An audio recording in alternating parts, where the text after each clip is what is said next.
Hello students, welcome to my channel Amrita classes. आज आपण English ग्रामरचा आज नवीन एक पार्ट शिकणार आहोत, ज्याचं नाव आहे no sooner than. So no sooner दॅनचे काही रूल्स आहेत जे मी आज तुम्हाला सांगणार आहे. तर ते रूल्स आधी पहिल्यांदा आपण समजून घेऊया. नो सूनर दॅन हा आपण वापरायचा कुठे? सगळ्यात पहिल्यांदा आपल्या सेंटेन्समध्ये ॲज सून ॲज येते. ओके, ॲज सून ॲजच्या जागी आपल्याला नो सूनर दॅन वापरायचं आहे. So no sooner instead of as soon as, म्हणजे ॲज सून ॲजच्या जागी आपल्याला नो सूनर यूज करायचं आहे. सगळ्यात पहिल्यांदा आपल्याला फॉर्मॅट बघूया. No sooner plus helping verb plus subject plus first sentence, कारण की सेंटेन्समध्ये आपल्याला 2 सेंटेन्स असणार आहेत आणि मध्ये कॉमा असणार आहे. सो फर्स्ट सेंटेन्स, त्यानंतर आपल्याला दॅन लावायचं आहे आणि नंतर आपल्याला सेकंड सेंटेन्स लिहायचं आहे. सो हा सगळा फॉर्मॅट झाला आपला नो सूनरचा. सो बेसिकली नो सूनर आपल्याला सेंटेन्समध्ये हेल्पिंग वर्ब येतं आणि कधी कधी आपल्याला सेंटेन्समध्ये हेल्पिंग वर्ब येत नाही. सो ज्या वेळेला आपल्याला सेंटेन्समध्ये हेल्पिंग वर्ब येतं त्यावेळेला आपण नो सूनर कशा पद्धतीने वापरायचं आहे ते आधी पहिल्यांदा समजून घेऊया. Wien the sentences have the helping verb, ज्या वेळेला वाक्यामध्ये आपल्याला हेल्पिंग वर्बमध्ये सगळ्यात पहिल्यांदा आपल्याला जे काही सेंटेन्स तुम्हाला देणार आहे त्या सेंटेन्समध्ये जर आपल्याला हेल्पिंग वर्ब आलेलं असेल तर आपण नो सूनर दॅनची वाक्य कशी सोडवायची. सो सगळ्यात पहिल्यांदा ॲज सून ॲजचं जे वाक्य असेल, ज्या वाक्यामध्ये आपल्याला जो काही हेल्पिंग वर्ब दिलेला असेल, helping verb means is, am, are, was, were असे कोणताही हेल्पिंग वर्ब, कॅन, कुड, मे, माईट, शाल, शूड असा कोणताही हेल्पिंग वर्ब जर असेल तर ॲज इट इज आपल्याला आहे तोच हेल्पिंग वर्ब वापरायचा आहे. त्यानंतर वाक्यामध्ये जो कर्ता दिलेला असेल, ज्याला आपण सब्जेक्ट म्हणतो, तो कर्ता लिहायचा आहे आणि पहिलं वाक्य, नंतर दॅन लिहायचं आहे आणि दुसरं वाक्य. अशा पद्धतीने आपल्याला जर हेल्पिंग वर्ब असेल तर नो सूनर दॅनचं वाक्य अशा पद्धतीने सॉल्व करायचं आहे. आपल्याला रूल पुढचा आहे की जर वाक्यामध्ये हेल्पिंग वर्ब आलेलं नसेल तर आपण कशा पद्धतीने नो सूनर आपण वाक्यामध्ये वापरायचं आहे. तर ज्या वेळेला Wien the sentence does not have the helping verb, वाक्यामध्ये जर आपल्याला हेल्पिंग वर्ब नसेल तर वाक्याचा जो काळ असतो तो काळ समजून घ्यायचा. वाक्यामध्ये 2 काळ दिले जाणार, एक तर प्रेझेंट टेन्स आणि दुसरा पास्ट टेन्स. प्रेझेंट टेन्समध्ये आपल्याला ओळखतो कसं, तर आपण प्रेझेंट टेन्स हा त्याच्या वर्ब फॉर्मवरनं ओळखतो. सो वाक्यामध्ये जर वर्ब फॉर्म प्रेझेंट टेन्समध्ये असेल तर आपल्याला डू किंवा खाली मी दिलेला आहे डज लावायचा आहे. आता डू किंवा डज केव्हा लावणार, जर वाक्यामध्ये सपोज एक एक्झाम्पल तुम्हाला देते, स्पीक हा एक वर्ब आहे.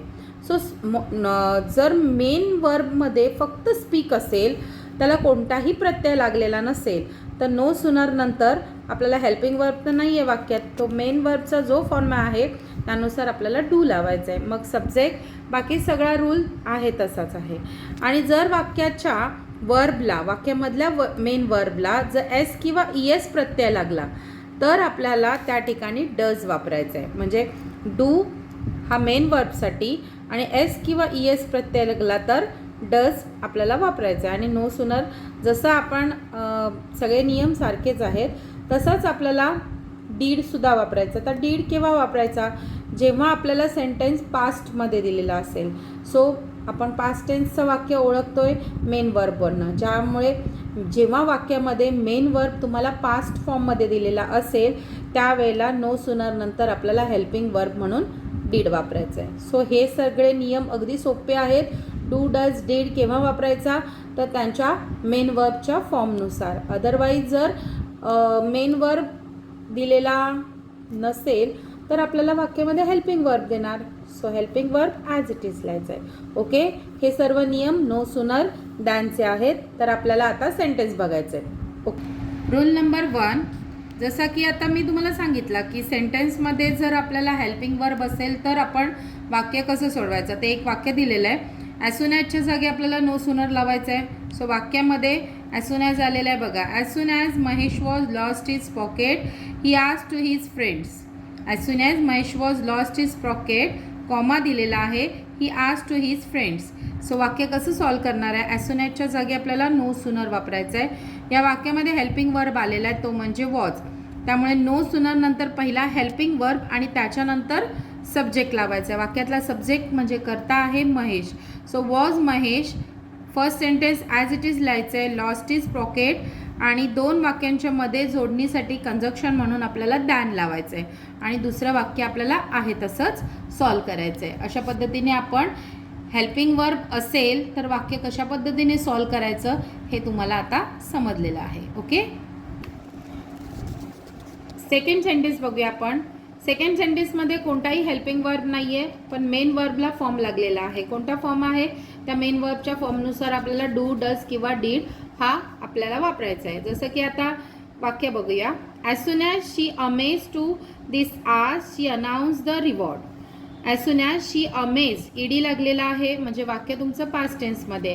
पास्ट टेन्सचं वाक्य दिसलं तर आपल्याला ऑब्वियसली काय लावायचं आहे? डीड लावायचं आहे. सो नो सुनर डीड, इथे करता आहे शी आणि जिथे आपल्याला ईडी प्रत्यय किंवा पास्ट फॉर्म लागलेला आहे त्याचा मेन वर्ब करायचा. Amaze to this arts than she announce the reward. Okay, त्यानंतर अजून एक वाक्य दिलेलं आहे. As soon as the shop opens comma I shall buy some sweets. As soon as the shop opens, S प्रत्यय लागलेला आहे. सो मगाशी सांगितल्यानुसार एस किंवा ई एस प्रत्यय लागला तर नो सुनर नंतर आपल्याला डज लावायचं आहे. So no sooner does the shop open, फक्त प्रत्यय काढून टाकायचा.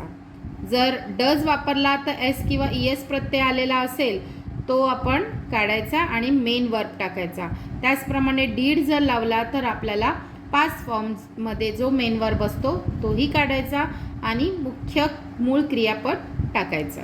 सो हे वाक्य no sooner does the shop opens than I shall buy some sweet.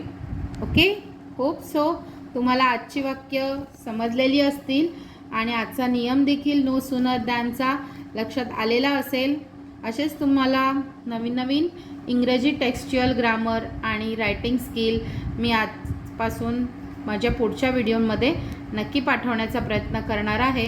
Subscribe करा, लाईक करा आणि शेअर देखील करायला विसरू नका. Thanks for watching my channel. Bye.